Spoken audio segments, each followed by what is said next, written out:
Welcome to Sangeeta kitchen. Sangeeta কিচেনে আপনাদের সবাইকে স্বাগত। অনেক দিন পর আমি আজকে আবার একটা ভিডিও নিয়ে হাজির হয়েছি। সোয়াবিনের একটা অসাধারণ রেসিপি। সেটার জন্য দেখুন, এখানে আমি প্রায় 200 গ্রাম সোয়াবিনকে এভাবে কাঁচা নিয়ে নিয়েছি। তার সঙ্গে লাগবে এইভাবে 3টে মাঝারি সাইজের পেঁয়াজ কুচি এইভাবে কেটে রাখা, আলু একটু বড় বড়, টমেটো, আর শুকনো খোলায় ভেজে রাখা ধনে, জিরে, গরম মশলা ভালো করে এবং এটা ভালো করে বেটে নিয়েছি। এটাকে শিলপাটায় মিহি করে বেটে নিয়েছি।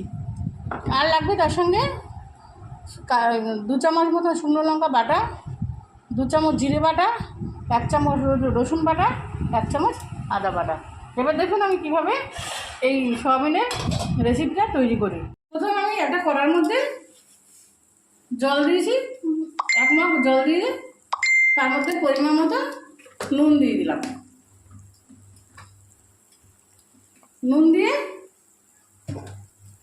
নুন দিয়েছি। এবার জলটা গরম হওয়ার পরে আপনারা যখন সোয়াবিনটা সিদ্ধ করবেন তখন একটু নুন দিয়ে দেবেন এবং গরম জলে সোয়াবিনটা ভালো করে ফুটিয়ে নিতে হবে।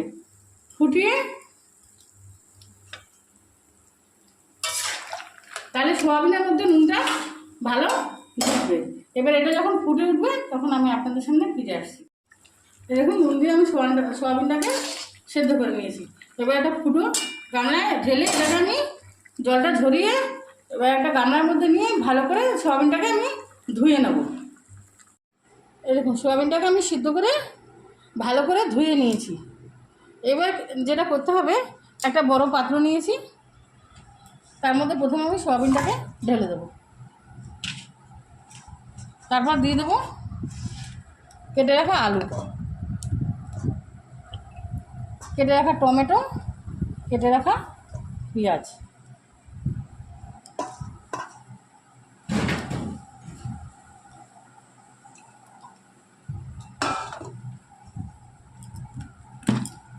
যেহেতু সোয়াবিনে সিদ্ধর সময় নুন দিয়েছি, একটু সামান্য পরিমাণ হচ্ছে, একটু সামান্য কম নুন আমি এর মধ্যে দেবো। যদি লাগে আপনারা নামানোর আগে আবার একটু দেখে নেবেন।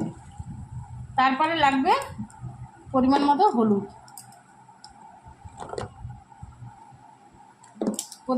হলুদ, এবার এর মধ্যে যেটা দিতে হবে, 1 চামচ রসুন বাটা, 1 চামচ আদা বাটা, 2 চামচ জিরে বাটা, 2 চামচ শুকনো লঙ্কা বাটা।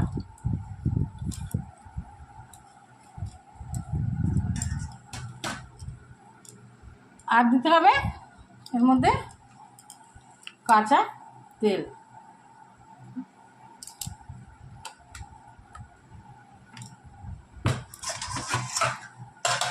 এবার আমি এটাকে সুন্দর করে এইভাবে চটকে চটকে মেখে নেব।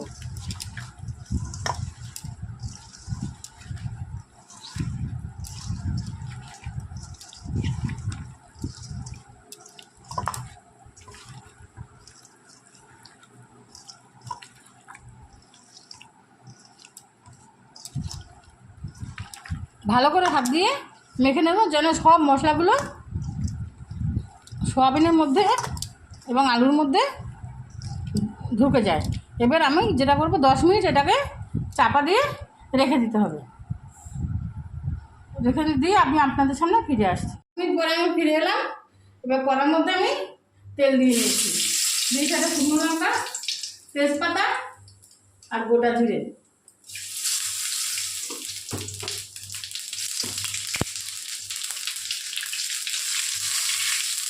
দিয়ে এবারে এই যে ম্যারিনেট করা সয়াবিনটাকে আমি এর মধ্যে দিয়ে দেবো।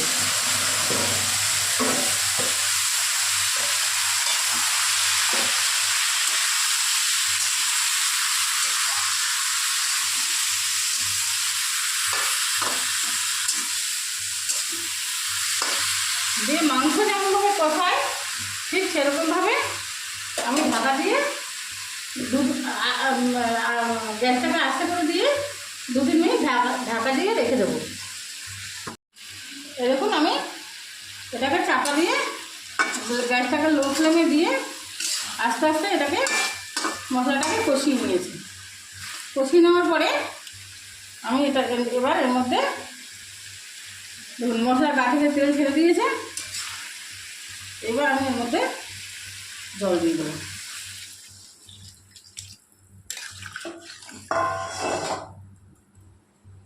এবার আরও 5 থেকে 7 মিনিট ফুটে উঠুক, তারপর আমি আপনাদের সামনে ফিরে আসছি।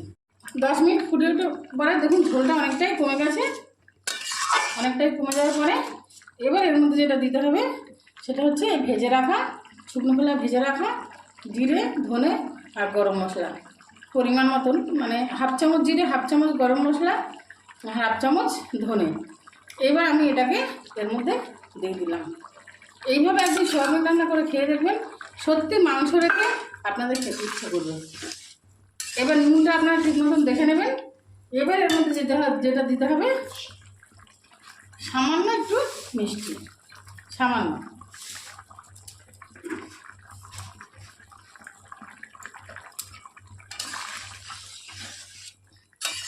এবার আরও 2 থেকে 2 মিনিট ফুটিয়ে নিলাম।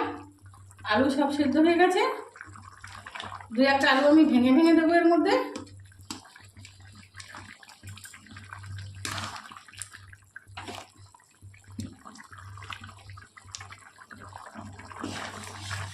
ভেঙে ভেঙে দিয়ে